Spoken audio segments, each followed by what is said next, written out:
जय द्वारकाधीश, जय काल भैरव। तो आज का टॉपिक है दोपहर के वक्त कोई आपके बारे में क्या सोच रहा है। ठीक है, we got two objects over here. पहला है ये टैरो एंड सेकंड है ये ओरेकल। ठीक है, दो ही ऑब्जेक्ट के साथ हम रीडिंग करने वाले हैं। सो let's connect with the cards. देखते हैं हमें क्या रीडिंग मिलती है। ये भी शफल द ऑब्जेक्ट्स। ठीक है, हाँ, जो पहला कार्ड है, ठीक है, second, okay, third, fourth, fifth, ठीक है, और दो निकालते हैं, सिक्स्थ और ये सेवन। ठीक है, 7 कार्ड आ चुके हैं। देखते अब हमें क्या रीडिंग मिलती है। ठीक है, मैं सारे कार्ड स्ट्रेट लेने वाला हूं, तो पहले देखते हैं सारे कार्ड स्ट्रेट है फिर। So let's connect to it. जो पहला कार्ड हमें दिख रहा है, यस, ये है Prince of sword, Gemini, Libra, Aquarius. ठीक है, ये दर्शाता है इस पर्सन की मनोस्थिति and that is a very good thing. Okay, ये पर्सन कम्युनिकेशन करना तो चाह रहा है and going through his own way, भाई ये अपने हिसाब से कम्युनिकेशन करेगा। ठीक है, जैसे इसको अगर मैसेज करना पसंद है तो वैसे करेगा, इसको अगर कॉल करना पसंद है so he will interact with you this way. ठीक है, आपको क्या पसंद है, फिर आप क्या प्रेफर करते हो, उसके तरह से ये मैसेज नहीं करेगा। सो ये काफी इंपॉर्टेंट है। Secondly, this person is trying to win your heart. छोटी छोटी गिफ्ट्स भी शायद वो आपको दे सकता है। मोर ओवर अगर हम बात करें तो कहीं ना कहीं पर्सन एक्सपेक्ट कर रहा है कि जो वो आपसे कह रहा है आप उसे एक्सेप्ट करें। This person will communicate with you only the way he wants. ठीक है, हाँ, लेकिन आपका हार्ट बिल्कुल जीतना चाहता है। Most importantly you can expect कि ये पर्सन आपके सामने किसी चीज की प्रस्तुति कर सकता है। सडनली आपको एक सरप्राइज भी दे सकता है। So that is a good thing if you wait for this person. Second card है 7 ऑफ सॉर्ड्स। ओके, ये पर्सन एक्चुअली अगर हम कहें तो किसी की भी नहीं सुनता, ना ही अपने फैमिली की, ना ही अपने फ्रेंड्स की। मोस्ट इंपॉर्टेंटली इस पर्सन को अपने दिल की करने में अच्छा लगता है। तो अगर आप इसके बारे में और ज्यादा सोच रहे हैं तो मोस्ट इंपॉर्टेंटली पर्सन थोड़ा सा रिबेलियस काइंड का हो सकता है।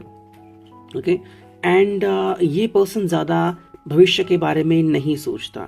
उसके लिए जो मेरे लिए इंपॉर्टेंट है उसी को मैं फॉलो करूंगा, ये आता है। कहीं ना कहीं इसके इस बर्ताव से शायद आप भी कभी दुखी हुए होंगे, डिपेंडिंग ऑन दैट, लेकिन अब ये पर्सन ऐसे ही बिहेव करता है। अगर इसमें सडनली चेंजेस आ गए हैं देन यू कैन अंडरस्टैंड, अगर ये पहले से ही ऐसा है तो ये बदलने वाला है नहीं। ठीक है, तो जो कार्ड है princess of wands, Aries, Leo sign. तो पहला आ गया प्रिंस, ये आ गई princess, and that's all about the fire sign, passion sign. ठीक है, अगर हम इसको देखें तो अगेन वही बातें आती हैं कि ये यहाँ पे पैशनेट दिख रहा है, रोमांटिक दिख रहा है, तो शायद कुछ प्लान्स ये डेवलप कर रहा है। ठीक है, जो आपके साथ वो साझा कर सकता है। ऐसे प्लान जिसके आपसे मिलना है, कम्युनिकेट करना है, या फिर कुछ समय आपके साथ बिताना है, चाहे फिर वॉक लेना हो या फिर लॉन्ग ड्राइव पे जाना हो। ओके, तो ऐसे बहुत सारी चीजें जो इसके मन में आ रही हैं। ठीक है, अगर आप दोनों इसको अग्री करते हो then you will have no problem. लेकिन ये रोमांटिकली फैसिनेट हो रहा है एंड थिंकिंग अबाउट यू, बहुत ही ज्यादा आपके बारे में सोच रहा है, हम यहाँ पे कह सकते हैं। ये जो कार्ड है वो द हायरोफेंट, टॉरस का साइन। ओके, टॉरस तो आता है भाई मिट्टी तत्व में, अर्थ साइन में, लेकिन टॉरस की जो रिप्रेजेंटेशन होती है बहुत ही स्ट्रांग होती है। आई थिंक ये पर्सन आपसे बहुत ही ज्यादा जुड़ाव महसूस करता है। मोस्ट इंपॉर्टेंटली चाहता है कि भाई एक क्लियर अंडरस्टैंडिंग हो जाए that do you love him. अगर है तो ये भी आपसे प्यार करता है। कहीं ना कहीं यहाँ पे सेक्सुअल मोटिव भी दिखता है, वो डिपेंड है आप दोनों के ऊपर। बस मोस्ट इंपॉर्टेंटली आई थिंक कुछ चीजें ये जल्दी करना चाहता है और कुछ चीजों के लिए वेट भी कर सकता है। तो ये आप दोनों के ऊपर है कि आप दोनों क्या फैसला लेते हो। जो कार्ड हुआ 8 of cups, cancer, Scorpio, Pisces. तो कहीं ना कहीं इसकी ये भी दशा दर्शाता है या फिर ये आप भी हो सकते हो। ठीक है, ये कार्ड इसलिए आ गया है कि जल्दबाजी किसी भी हालत में नहीं करनी है, ना तो आपको ना तो इस पर्सन को।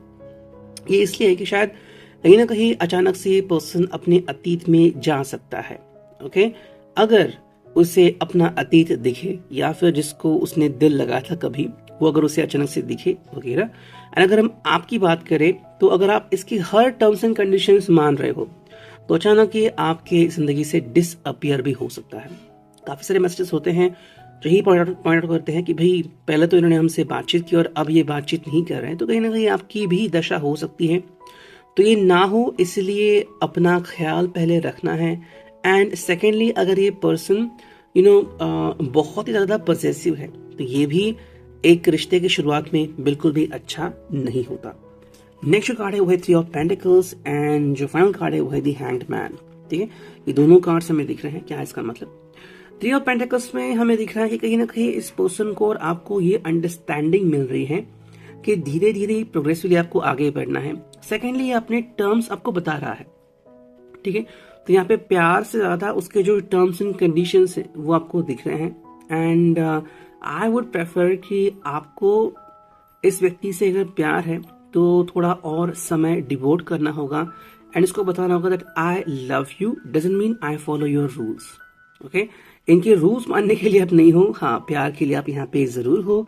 एंड जो नेक्स्ट कार्ड है वो हैंगमैन, मतलब अगर आप ऐसा करते हो तो ये पर्सन जो कहते हो रह सकता है। ये आप दोनों के लिए काफी सही होगा, क्योंकि अगर इसने कोई गलत मोटिव के थ्रू अगर कोई स्टेप ले लिया, फिर गलत स्टेप ले लिया, तो अब दोनों को ही पछताना पड़ सकता है। इससे अच्छा ये है कि ये पर्सन होल्ड ऑन करे और अपने स्टेप्स के बारे में, अपनी जो उसने रेजोल्यूशन बना है या फिर जो उसने प्लान्स बना उसके बारे में और ज्यादा सोचे। ठीक है, ये था रिगार्डिंग टैरो।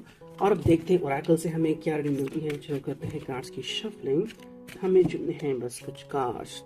ये आ गए 2 कार्ड, ठीक है, तीसरा, चौथा और एक फाइनल कार्ड चुनते हैं तो हो जाएंगे 5 कार्ड। चलो ये आ गए 5 कार्ड, हियर वी गो। देखते हैं हमें यहाँ पे क्या रीडिंग मिलती है। जो फर्स्ट कार्ड है यहाँ पे वो है ग्रीन तारा। स्टार्ट डेलीगेटिंग, वाओ डेलीगेटिंग यहाँ पे आ गया है। यानी भाई जैसे मैंने कहा कि you have to communicate with this person. कुछ लोग डिप्लोमेटिकली भी बिहेव कर रहे हैं तो आपको भी डिप्लोमेटिकली भी बिहेव करना होगा। अगर ये आपसे बस आपको वचन दे रहे हैं लेकिन फॉलो नहीं कर रहे हैं, जिसके हम कई बार देखते हैं कि कुछ लोग जो होते हैं वो कहते हैं आज नहीं, हम कल बात करेंगे, कल नहीं परसों बात करेंगे, रिगार्डिंग मैनेजर जो भी हो। You don't have to trust this person easily. अगर वो आपके साथ डिप्लोमेटिकली बात करते हैं, आप इनके साथ डिप्लोमेटिकली बात कर सकते हो, बट मोस्ट इंपॉर्टेंटली अगर प्यार है तो जब तक ये पर्सन प्यार से आपके साथ पेश नहीं आता एंड जब तक टर्म्स एंड कंडीशंस रखता है, आपको भी थोड़ा उनके साथ ऐसे ही बिहेव करना होगा। सेकंड जो कार्ड है वो है Hathor receptivity, allow yourself to receive. इसका मतलब है कि कहीं ना कहीं पे जो इंट्यूशन है वो आपको क्या मिल रहा है।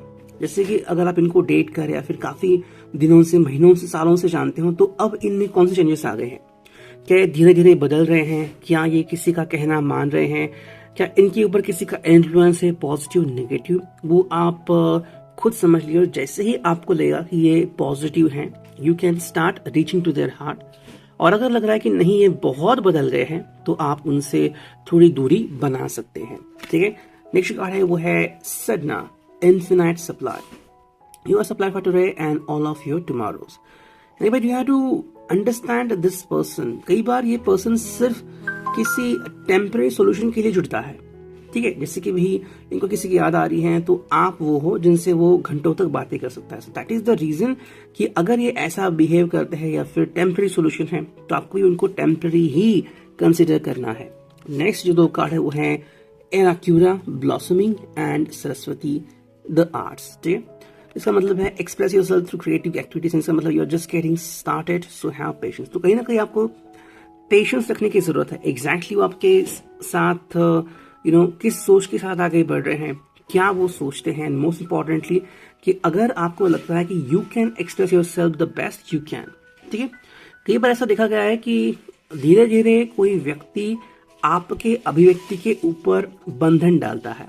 ठीक है, या फिर इसका कहना होता है कि भाई I am the only one who is allowed to see you in those dresses. ठीक है, तो ऐसे अगर बात है या फिर अगर वो आपके ऊपर कोई बंदिश डाल सकते हैं, तो पहली बात है कि आप इसको समझें कि एग्जैक्टली आपके बारे में क्या सोचता है।